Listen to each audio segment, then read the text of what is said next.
Hello दोस्तों, पवन teaching centre में आपका स्वागत है। पेन पेपर हाथ में है, 10वां की ज्योग्राफी के बुक साथ में है, तो बने रहे पवन टीचिंग सेंटर के साथ, पढ़ते रहें, यूँ आगे बढ़ते रहें। आज हम लोग करेंगे जल विद्युत पढ़ेंगे। हाइड्रो इलेक्ट्रिक, कौन electric? Hydro electric. Hydro electric क्या है जो समझेंगे। बिहार में जल विद्युत परियोजना पर तेजी से काम हो रहा है। देखा जाए तो बिहार में जल विद्युत परियोजना से तेजी से काम हो रहा है।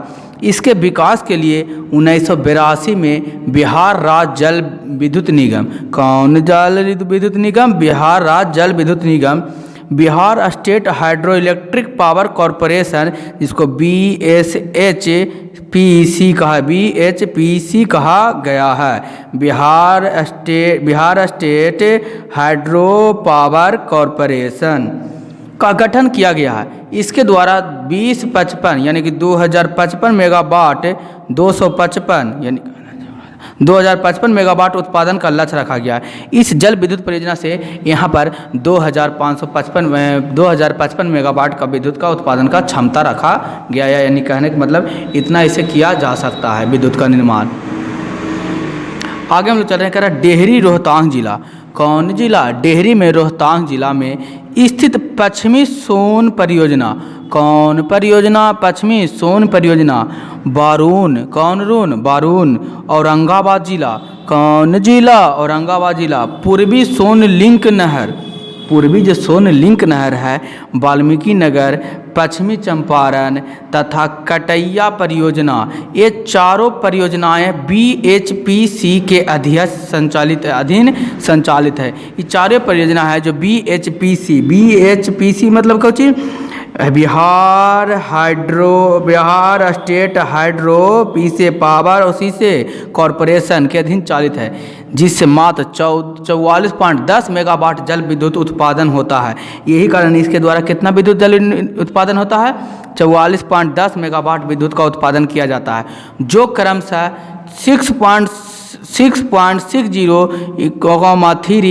3.30, 15 इतना और इतना मेगावाट है, जो क्रमशः कहा जाता है इतना 6.60 मेगावाट, 3.30 मेगावाट, 15 मेगावाट और 1.20 मेगावाट बिजली का उत्पादन यहाँ पर किया जाता है। यहाँ पर इतने मेगावाट विद्युत उत्पादन किए जा रहे हैं।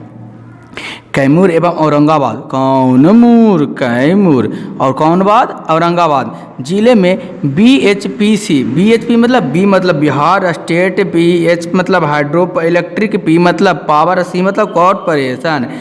तो Bihar state hydro power corporation की अधीन कई प्रस्तावित जल विद्युत परियोजनाओं पर काम चल रहा है। अगर देखा जाए इसी तरीक़े से बहुत सारे प्रस्तावित विद्युत जल परियोजनाएं हैं, इस पर काम चल रहा है। इसके अतिरिक्त 6 निर्माणाधीन, कौन निर्माणाधीन? 6 निर्माणाधीन जल विद्युत परियोजनाएं, कौन विद्युत परियोजनाएं? जल विद्युत परियोजनाएं भी है। और देखा जाए तो 6 जल विद्युत परियोजनाएं हैं। कलेर, अरवल, अंगनूर, बगहा, पश्चिम चंपारण, ओबरा, औरंगाबाद, तेजपुर, डेहरी, रोहतांग का डेलबोंग, नासरीगंज, रोहतांग का नासरीगंज, नोखा, रोहतांग का जयनगर जल विद्युत परियोजना है। ये सारे जितने भी हम नाम लिए, ये सभी नाम है जल विद्युत परियोजना के अंतर्गत आते ही। इन्हीं द्वारा सारे बिजली उत्पादन किया जा रहा है। कहीं पर 6.60 मेगावाट, कहीं पर 15 मेगावाट, कहीं पर 3 मेगावाट, कहीं पर 1.5 मेगावाट बिजली उत्पादन किए जा रहे हैं। ये सारे थे परंपरागत ऊर्जा के स्रोत। अब हम लोग पढ़ेंगे गैर परंपरा ऊर्जा के स्रोत, वो जिसको कहते हैं non conventional resources of energy. बोल सारी गैर परंपरागत ऊर्जा का स्रोत क्या कहलाता है, जिसके बारे में हमको बताने का प्रयास कीजिए। हम के गैर ऊर्जा का परंपरागत स्रोत यह कहलाता है कि इसमें गैर परंपरागत ऊर्जा का स्रोत कहलाता है कि नवीकरणीय ऊर्जा की भारी संभावनाएं हैं। यानी कहने मतलब इसमें परंपरागत से जो चले आ रहे हैं ऊर्जा का स्रोत, जिस तरीक़े से ऊर्जा बनाया जा रहा है, उसको छोड़ के नए तरीक़ा से ऊर्जा का निर्माण किया जाएगा। जिस तरीक़ा से ऊर्जा का उत्पादन नहीं पहले किया जा रहा था, अब उसका उत्पादन किया जाएगा। उसको कहते हैं गैर परंपरागत ऊर्जा का स्रोत, या इसको कह सकते हैं नवीकरणीय ऊर्जा का स्रोत भी के अंतर्गत भी इसे रखा जाता है। खरा बिहार में गैर परंपरागत एवं नवीकरणीय ऊर्जा की भारी संभावनाएं मौजूद है। देखा जाए तो बिहार में गैर परंपरागत एवं नवीकरणीय ऊर्जा का भारी संभावना है, यानी बहुत ज़्यादा अधिक मात्रा में यहाँ पर ऊर्जा बनाया जा सकता है। बहुत हद तक जल ऊर्जा, बायोगैस ऊर्जा, सौर ऊर्जा, पवन ऊर्जा द्वारा ग्रामीण क्षेत्रों में ऊर्जा की आवश्यकता की पूर्ति हो सकती है। अगर देखा जाए तो बहुत ऐसे स्थान पर है जहाँ बायोगैस का ऊर्जा हो सकता है, सौर ऊर्जा, पवन ऊर्जा द्वारा ग्रामीण क्षेत्रों में ऊर्जा को उत्पादन किया जा सकता है। यानी बायोगैस द्वारा, बायोगैस गोबर गैस को ही क्या कहते हैं, बायोगैस कहते हैं। सौर ऊर्जा, सौर यानी कि सूर्य प्लेट के, तो सूर्य के रोशनी से ऊर्जा का प्राप्त करना है, सौर ऊर्जा कहलाता है। पवन ऊर्जा, पवन द्वारा चल रहे हैं चक्की को हवा के द्वारा, देखते होगा मूवी में, साउथ वाला मूवी में बड़के बड़के उज्जल के बड़का बड़का को पंखा लगल रहता होगा, साउथ वाला मूवी में, या बहुत सारे विदेशी मूवी में देखते होंगे, खाली ज़मीन पर, परित ज़मीन पर लगा रहता, वही पवन ऊर्जा के अंतर्गत आता है। बिहार में नवीकरणीय ऊर्जा विकास अभिकरण, बिहार में नवीकरणीय ऊर्जा विकास अभिकरण बेड़ा को राज्य में ऊर्जा के गैर पारंपरिक स्रोत के जरिए दूरस्थ गांव को विद्युतीकरण तथा नवीकरण ऊर्जा कार्यक्रम के विकास के लिए नोएडा एजेंसी बनाए गए हैं। इसमें इसके विकास के लिए नए नवीन ऊर्जा स्रोत या कह सकते हैं गैर परंपरागत ऊर्जा स्रोत को विकास करने के लिए, दूर दराज गाँव में विद्युत को उत्पादन को पहुँचाने के लिए, विद्युत उत्पादन बढ़ाने के लिए, हर एक गाँव को जल विद्युत का आपूर्ति करने के लिए, हर एक गाँव तक विद्युत बना पहुंचाने के लिए यहाँ पर नए नए कार्यक्रम लाए जा रहे हैं, जिसके द्वारा हर घर बिजली योजना लाया गया, जल के लिए हर घर जल योजना लाया गया। इस तरीके से योजनाएं कार्य कर रहे हैं। बिहार में 92 संभावित स्थानों की पहचान की गई है। देखा जाए तो बिहार में 92 स्थानीय संभावित संस्थाओं की पहचान की गई, जहां लघु जल विद्युत परियोजना, लघु जल विद्युत परियोजना को विकसित किया गया जा सके, जिसकी कुल क्षमता 46.1 मेगावाट है, जिसकी पूर्ण क्षमता कितना 46.1 मेगावाट है, जहां पर जल विद्युत परियोजना को संभावित किया गया है बिहार के क्षेत्र में। अगर देखा जाए बिहार में यह उत्पादन योजना समेत बायोमास आधारित विद्युत परियोजनाओं की स्थापना के द्वारा 200 मेगावाट बिजली उत्पादन की क्षमता मौजूद है। अगर देखा जाए बिहार के यह उत्पादन योजना के समेत देखा जाए तो बायोगैस के आधारित बहुत परियोजनाएं की स्थापना किया गया, जिसमें 200 मेगावाट बिजली का उत्पादन किया जा रहा है।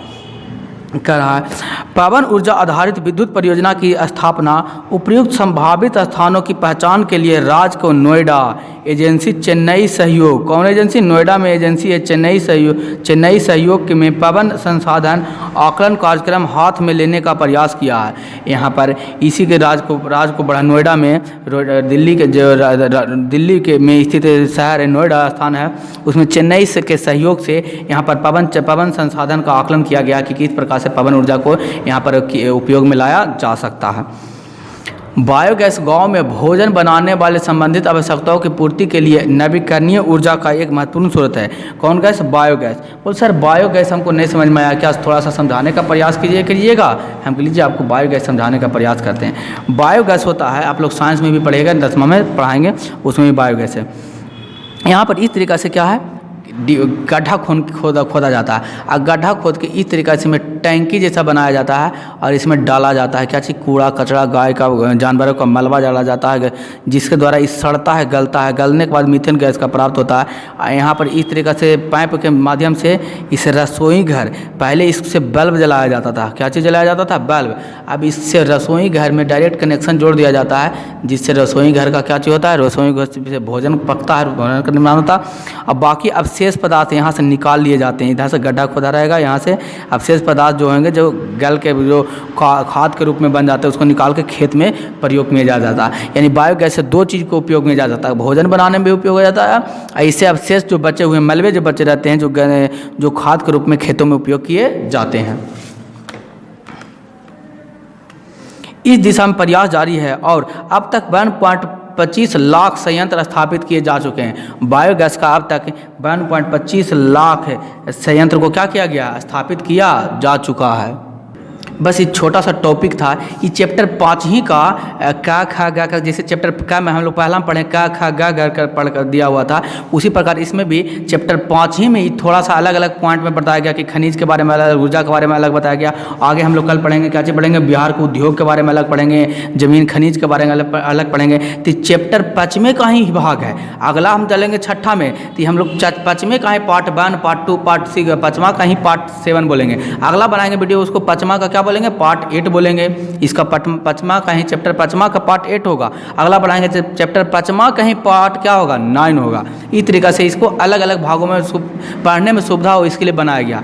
आप अगर पढ़ें, अभी समझें, छोटा सा टॉपिक था, इससे बहुत सारे क्वेश्चन देख निकलते हैं। आप क्वेश्चन बना के नीचे कमेंट बॉक्स में हमें लिख के बताइएगा। बिहार में खनिज तेल मिलने की संभावना है। बिहार में खनिज तेल मिलने की संभावना क्या है, हम लोग कल पढ़े हैं। इनमें हिमालय क्षेत्र में मिलेगा, बिहार में तो हिमालय है ही नहीं, तो ऐसा ही कट जाएगा। दक्षिणी बिहार मैदान में हमको पता, आप बनाइए, आपको हम पढ़ाए हैं तो बना के आपको बताइए। दक्षिणी बिहार के पहाड़ियों में या गंगा के द्रोणी में, ये चारों में कहाँ से मिलेगा। नीचे अगर एक का लिखिएगा आप, आंसर में इसे लिखिएगा, नीचे एक के ऐसे डैश दे के क्या लिख दीजिएगा, घ या डी लिख दीजिएगा। आंसर है डी, सही तो डी लिख दीजिएगा, ख सही है तो बी लिख दीजिएगा। इस तरीके से आप लिख के नीचे कमेंट बॉक्स में हमें बता सकते हैं। दूसरा प्रश्न करा, चूना पत्तल का उपयोग मुख्य रूप से किस उद्योग में होता है। तो चूना पत्तल का उपयोग किस में होता है, सीमेंट में होता है, लोहा में होता है, शीशा में होता है, इनमें से कोई नहीं। नीचे कमेंट बॉक्स में लिख के हमें बताइए। पायराइट्स खनिज क्या है, धात्विक है, अधात्विक है, परमाणु है, ईंधन है, क्या है, नीचे कमेंट बॉक्स में लिख के हमें जल्दी बताइए। तुरंत देरी मत कीजिए, एकदम जल्दी जल्दी बताइए, क्योंकि आप पढ़ चुके हैं और आपको याद भी होगा। बिहार को सोना अयस्क में प्रति टन शुद्ध सोना प्राप्त होता है। कल ही हम बताएं कि प्रति टन में सोना कितना होता है, 0.5 से 6 ग्राम होता है, क्या 0.1 से 6 ग्राम के बीच में होता है, या 0 से लेकर 1 ग्राम के बीच में होता है। कौन होता है, चारों ऑप्शन में नीचे कमेंट बॉक्स में लिख के हमें क्या कीजिए, बताइए तुरंत ही। कल 5वां में कहलगांव तापीय विद्युत परियोजना किस जिले में अवस्थित है। तो नीचे कमेंट बॉक्स में लिखाइए कि कहलगांव विद्युत परियोजना किस जिले में, भागलपुर में, मुंगेर में, जमुई में या साहिबगंज में। ये चारों में कहाँ स्थित है, जो नीचे कमेंट बॉक्स में लिख के हमें बताइए। छठा में करा, काटी तापीय विद्युत परियोजना जिला किस जिला में स्थापित किया गया है। पूर्णिया में, सिवान में, मुजफ्फरपुर में, पूर्वी चंपारण में, कहाँ किया गया है, जो नीचे कमेंट बॉक्स में लिख के हमें बताइए। अगला, बिहार में BHPC द्वारा विहित परियोजना की संख्या कितनी है। 3 है, 5 है, 10 है, 7 है, जो नीचे कमेंट में लिख के बताइए। अभी इसी वीडियो में हम लोग पढ़े हैं। बिहार में कार्य जल विद्युत परियोजना के कुल कितने उत्पादन क्षमता है। 35.60 मेगावाट, 44.20 मेगावाट, 50.60 मेगावाट या 30 मेगावाट। इस सभी नीचे को कमेंट बॉक्स में लिख के बताइए। ये चैप्टर आपको हुआ, आपका ख़त्म हुआ नहीं कह सकते। ये टॉपिक जो था ऊर्जा और ऊर्जा का संसाधन जो खत्म हुआ। अगर वीडियो आपको अच्छा लगा तो लाइक और शेयर और सब्सक्राइब करना ना भूलें। हम लोग अगले वीडियो में पढ़ेंगे, अगला खनिज के बारे में हम लोग पढ़ेंगे अगले वीडियो में। अगले वीडियो में हम लोग पढ़ेंगे बिहार उद्योग एवं परिवहन। देखिए चैप्टर का नाम लिखा नहीं, छठा लिखा रहता चैप्टर रहता, छठा चैप्टर लिखा रहता। ये 5वें का ही बिहार उद्योग परिवहन, उद्योग और परिवहन को एक अलग सेपरेट टॉपिक में बांट दिया गया, जिसके बारे में हम लोग कल पढ़ेंगे। तो बने रहे पेपर टीचिंग सेंटर के साथ, पढ़ते रहिए, आगे बढ़ते रहे। अगर वीडियो आपको अच्छा लगता है तो लाइक और शेयर और सब्सक्राइब करना ना भूलें। अंत में मैं आपको यह कहूँगा, छोटे को प्यार करें, बड़े को सम्मान करें, अपना व्यक्तित्व इस तरीके से कायम रखें कि आपके साथ रह रही स्त्री भी सुरक्षित महसूस कर सके।